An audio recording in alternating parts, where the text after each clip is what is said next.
All right, so I'm gonna just take a quick moment to promote my TikTok and Instagram. If you like toy photography and want to check out some of the work I do, go ahead and check it out at the Nintendron. I'll drop a link in the description below. Thank you very much. Kakarot, this guy's beating the absolute dog piss out of us. What are we gonna do? I have an idea, Vegeta. What is it? Hold on.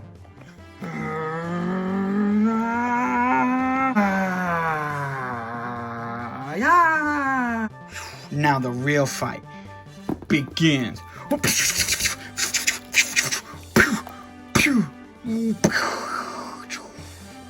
Ah!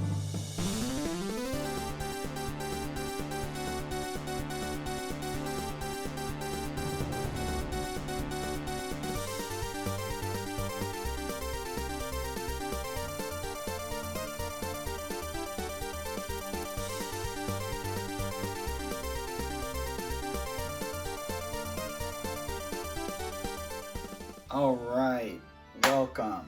Today I am looking at Son Goku Super Saiyan Daima Mini from Dragonball Daima. A lot of words for a little figure.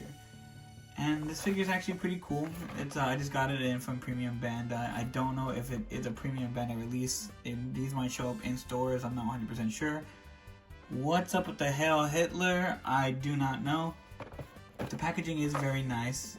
I do like it a lot. You've seen this packaging a million times before, but let's not waste any time. Let's just crack this bad boy open and see what he's all about, baby. My little baby. My little coochie coochie. Alright, for this part I'm going to be a little bit lazy because I don't feel like pulling everything out of the packaging, but here are the extra faces. Let me get some light on it. These are the extra faces we have here. These are the extra hands. We got a pair of like Kamehameha hands. We got the karate hand, and then we got the Hail Hitler hands. Comes with another power pole, but no extended power pole, which sucks. And the action skirt for when you want to get him in action mode. Yep, that's pretty much everything you got there. Let's go ahead and get into the actual figure. And here is our boy out of the packaging. A nice little figure. Literally the exact same figure as this one. I'm going to have him in the background because we're going to do a couple of things with him. But yeah, if you already have that Goku, you already know what you're getting yourself into with this one. Just the head feels a little... Actually, the head feels a little more heavy on this one. This one feels a little more balanced because I think it's like spread out more. This one's just all up. So if you have him laying down, it feels heavier. But you can, he might as well just show you now. Get out of the way. But you can head swap them. You can head swap them. So now, which one is the actual figure? I don't know. It's actually this way, but yeah. So it's if you have this one, it's better to have both of them, I guess, because you get the hands to hold the power pole. I have all my extra stuff in here for him. Power pole, and you get the grippy hands. So interchangeable with that, but it does suck that you couldn't just buy this one on its own and get the hands and the long power pole. You know, that's kind of whack. But it's a pretty nice little figure.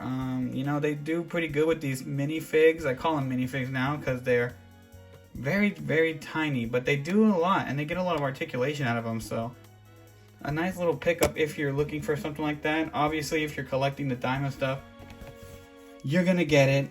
But this is a pretty cool little piece. And I just kind of wish that they stopped playing us and just made it one release. One with the base form head and the Super Saiyan head. And maybe charge us like... You know, like $50, $40 for the extra, add like $10 value for the extra head, or maybe even $20 and give us the head and the extra faceplate. Make it a $50 figure.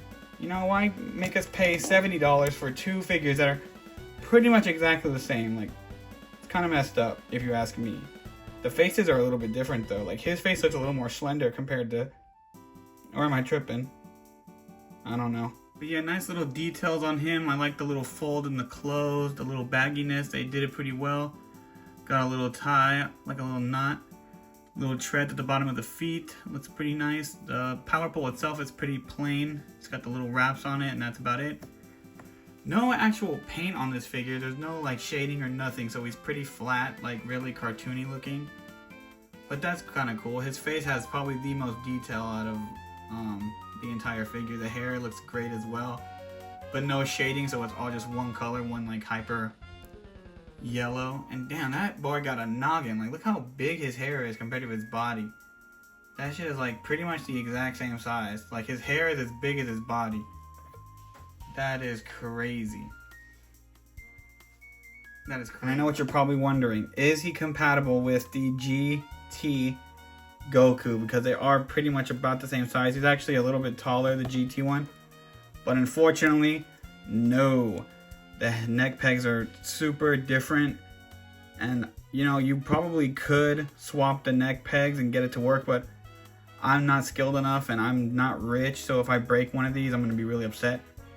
You're welcome to try it at home. Let me know in the comments if it works or not. But yeah, you cannot swap it without either swapping the neck pegs or getting a custom peg altogether. Just so you know. Alright, let's get into the articulation. So obviously he's on a ball joint, a double ball peg, so he can look down that much, look up that much, and there also is a neck ball joint as well that makes for a lot more range. So this is it without the range, or without the neck, and then you push the neck down, push the neck up, he looks all the way, which is pretty nice. It does leave a bit of a gap right there, makes it look a little funky, but I mean, when he's in the poses, it's not going to be that noticeable. Does have a butterfly joint that goes forward and back. It's on like some weird, like, this is a piece and then that's a piece in there, so it can go pretty far forward like that. Looks pretty decent. You already know all this. If you own the other Goku, it's exactly the same, so I'm just gonna kind of power through it all. Wrist, obviously, up and down. We got a diaphragm joint that goes back, leaves a gap right there. Ball peg, but it's decent. It does its job. Leg goes forward, goes out. Not a lot, but it, you know, it's there. Knee joint that does pretty good work. Looks a little funky, but it does a job. Ankle pivot, not too forward, not too back, and then we got the toe hinge. Yeah, $30, $30 figure. And just wanted to show off really quick, you can, all the parts with the base form are pretty much interchangeable with him. I just added the grippy hands and the power pole. You know, it does benefit you slightly to own this guy, but really, I mean, all you would take out of this, like if I was an asshole, I'd just take off the body or take off the head and keep that and then throw the body away and just keep this version. But I'm gonna keep this one, obviously. I'm not gonna throw him away, but yeah, I'm just saying, like, now you have two, but you could swap out the parts here and there because it's exactly the same figure with just different heads, because they're conning us into buying more stuff that we don't need to. I still bought it, but you know, I'm just saying the truth. I'm the truth speaker. I'm a truth teller. And just to see how tiny this guy is, it looks like he's a little bit over 3 inches. I'd say 3 and a quarter, or 3. No, that's not a quarter. That's not a half inch though. It's like 3 3/8. Not even 4 inches. So he's a little short boy. And then we're gonna do a few size comparisons. Here he is next to some other small Gokus. We got the Dragonball Goku. This is the event exclusive. Don't at me. Don't be jealous. And then we have the GT Goku. You know, it is, you know, they're tiny. They're little. And then here he is. There's some more shorties. We got the Chaozu from the Tien and Chaozu. Pan. We got Cyberman from the Yamcha figure. And then we got Gohan. Saiyan Saga Gohan. And then here he is with some more of the older figures. We got, oh, stand up, Piccolo, Vegeta, and Super Saiyan Goku. We're about to get we're about to get the new version of this Goku soon, so I hope that's nice. But yeah, that's that. Alright, and that's pretty much gonna do it for this review, y'all. I would have to give this figure a solid 7 out of 10. I'm not giving it that much higher because I do think that there are some issues with it. There's no paint, and the fact that it doesn't even come with you know, extra stuff. Like, it comes with the power pole, but no actual power pole. It's just the back bling, pretty much. And it's pretty much the exact same figure as this one. So it makes me wonder, like, why couldn't they just make a premium Bandai of this figure? Because no one's even buying these guys. A lot of people, these are on sale right now. You can buy this guy for like 20 bucks, 15 bucks at Walmart or Target or anywhere, really. This and the Vegeta. Nobody wants them. So they should have just packaged both heads and the power pole accessory in one package. Called it $50 or $60. I'd pay $60 for both of that and call it a day. Articulation's good. You know, like I said, no paint, but it's a decent figure. Like, if you're collecting Daima stuff, if you're collecting Dragon Ball, this is good. This is a good figure. Like, it's better than Dragon Stars, that's for sure. But if you're just getting into it, this is not something you need. And I definitely don't need this, but I'm happy to have it. So, yeah. Hope you take the information you need, and I'll see you in the next video.